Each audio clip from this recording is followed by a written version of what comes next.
Gusto mo talaga magpa-check up? Oo, kasi ito. Oo, ito. Una ito. Papacheck up mo, tsaka yung likod mo. Tapos yung hindi ka makatulog. Magandang morning po sa ating lahat. Subscribe po natin.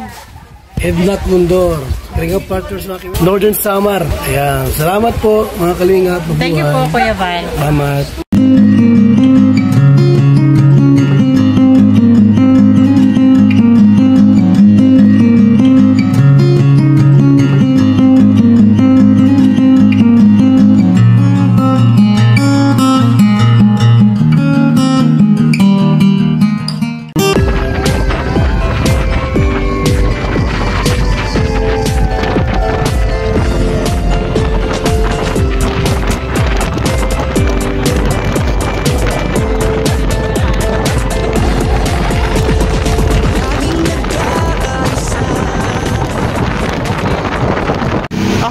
Nice Kalinga Partners, andito kami ngayon sa Barangay Bulusan. Bubulusan.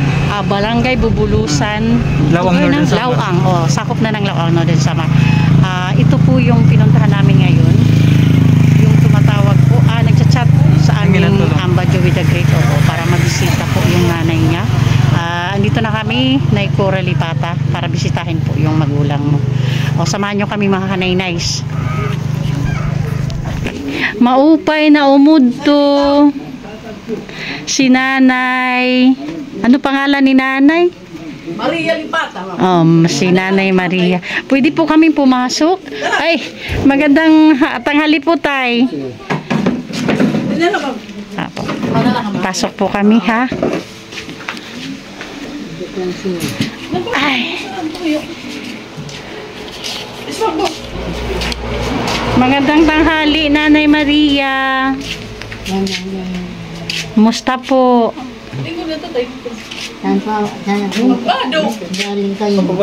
Katarman po. Galing po kaming Katarman. Opo. Nandito po kami, Nay Maria, kasi po nag-message po sa aming head kay Ambajo with the Great. Ang anak niyo po si Ate Cora Lipata. Nasa Maynila daw po siya. Oo, siya po yung nag-message sa aming head para mabisita po kayo. Hello po, tay. Ano pong pangalan ni tatay? Rafael Lipata. Tatay Rafael Lipata. At tapos si Nanay Maria. Pakilala po muna ako, tatay. Ako po si Kanay Nice Edna Condor, kung tawagin po sa team namin. Siya naman po kasama ko si Nelson Vlog, ang kapatid po ng aming head, Ambajo with the Great. Kaya po kami nandito ngayon kasi po yung anak nyo pong babae, si Nanay Cora Lipata, nasa Maynila daw po siya. Nag-request na mabisita po namin kayo dito sa tahanan nyo. So, tatay, ano po yung pwede nyo po ba makwento sa amin kung ano po yung magagawa namin para sa inyo po? Ano po yung kalagayan nyo dito? Ano po yung sitwasyon nyo at bakit nanghingi ng tulong si Nanay Cora para po sa inyo? Kung sabihin ko lang talagang mahirap ang hindi ko ngayon. Opo. Wala akong hanap buhay. Opo. Hindi naman pwede ako mamasada sa tricycle dahil bawal na sa akin. Edad ko 83 na. 83 ka na po. Okay. Si Nanay Maria po, ano po yung kondisyon ni nanay sa health niya? Kung minsan wala na sa sarili ito Ano po, tay? Kung minsan wala na sa sarili siya. Kung gabi, lagi kaming puyat. Hindi natutulog ito. Ganun po ba? So, ibig sabihin ito yung pinakarason kung bakit gusto ni Nanay Cora na mabisita namin kayo. Yung kondisyon ni nanay sa health niya. Okay, kausapin ko nga si nanay.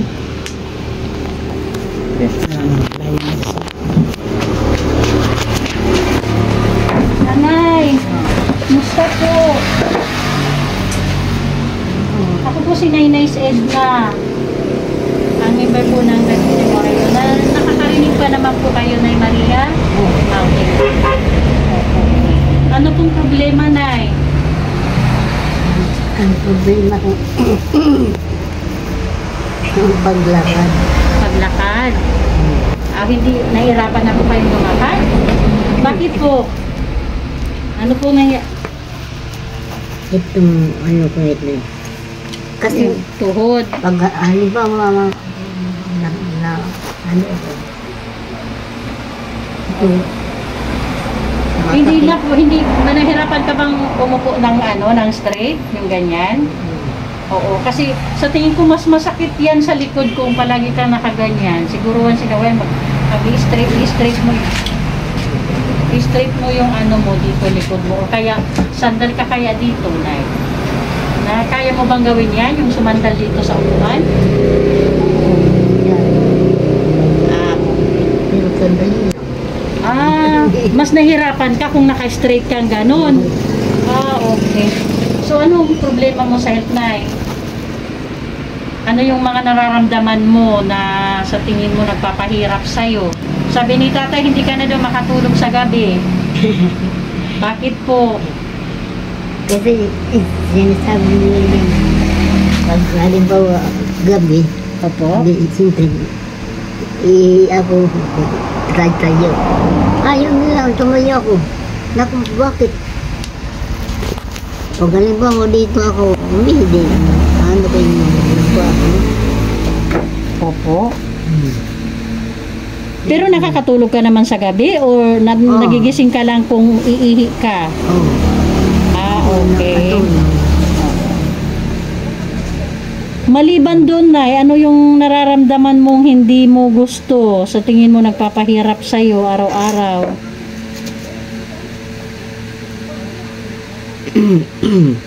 Ito mga inaabat mo nga diri maupay simlawa, suol o nano nga nagpapakuri sa adlaw-adlaw. Yung?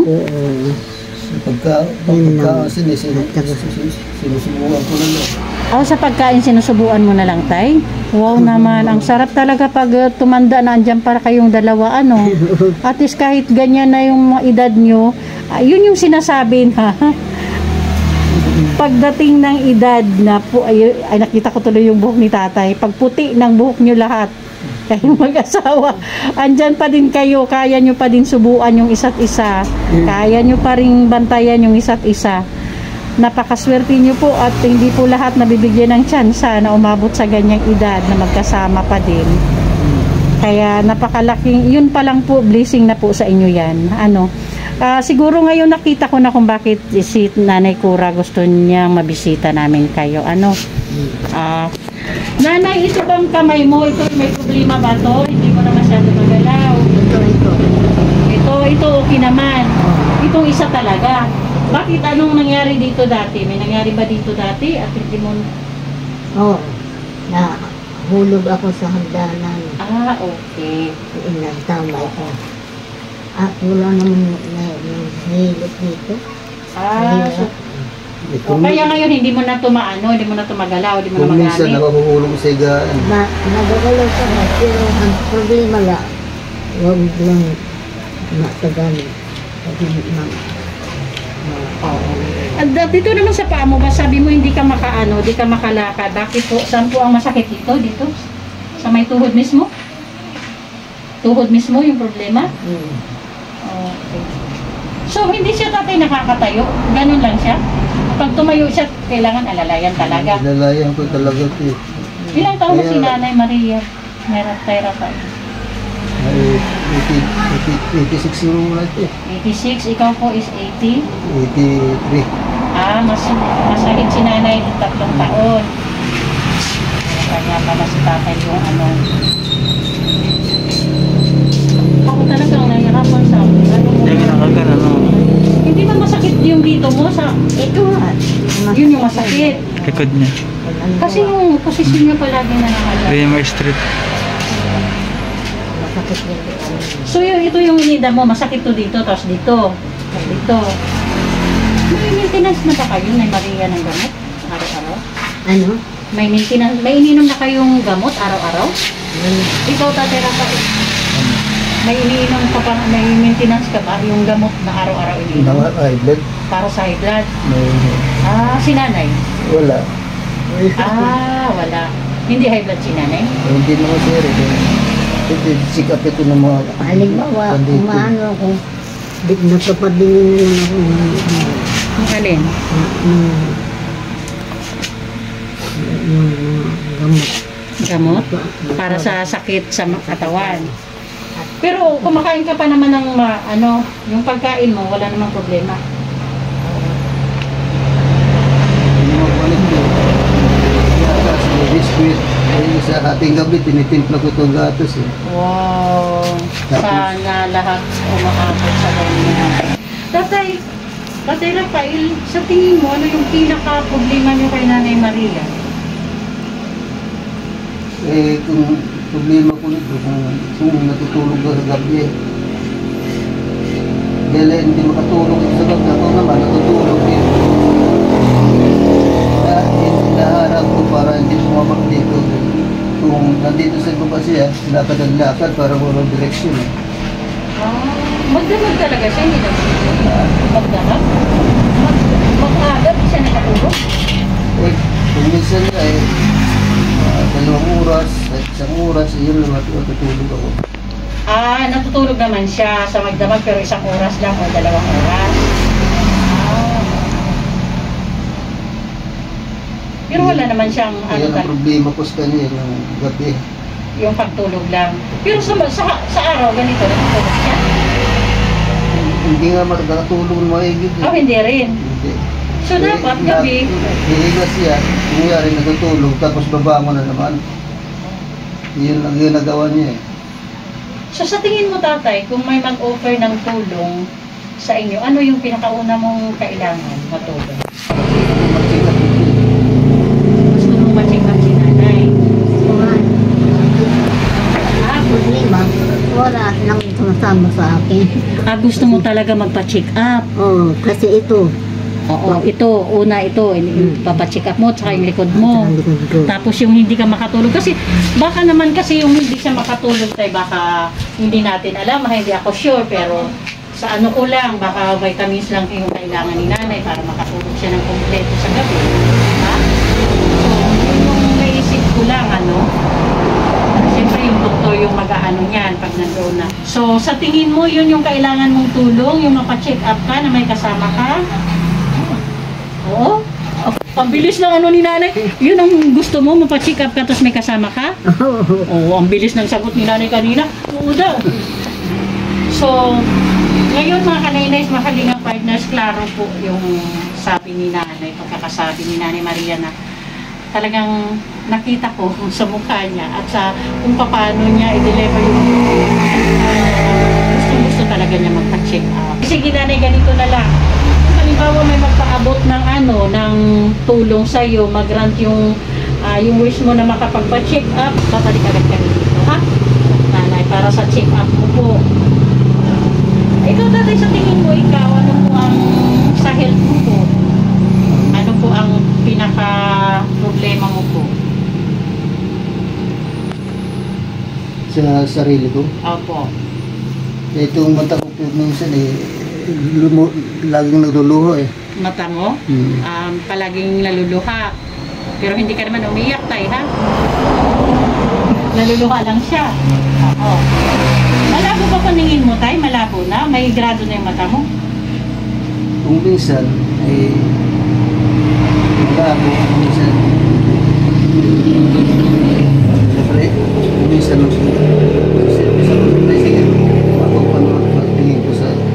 pero never ka pa nagsalamin mula simula? Wala ka pang salamin?